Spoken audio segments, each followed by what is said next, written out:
धाराशिव जिल्ह्यामध्ये मागील काही महिन्यापासून आपल्याकडे कॉपर वायर चोरीचे गुन्हे खूप मात्रामध्ये होत होते। त्यामध्ये जे पवनचक्कीमध्ये वापरला जाणारा कॉपर किंवा जे आपले शेतीतील मोटर आहे त्याच्यामध्ये आणि ट्रान्सफॉर्मरमध्ये वापरला जाणारा कॉपर याचे गुन्हे आमच्याकडे दाखल होते। त्यामध्ये आमचे आरोपी शोध चालू होता।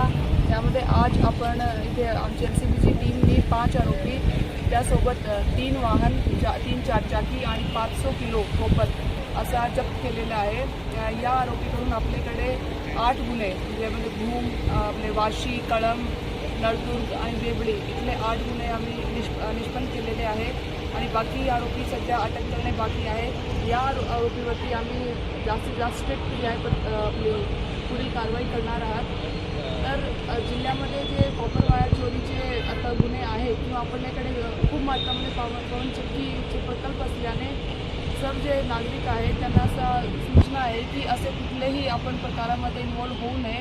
त्यावरती आमची स्ट्रिक्ट लक्ष आहे आणि आम्ही त्याला अटक करून त्याच्यावरती चांगली कडक कारवाई करणार आहोत।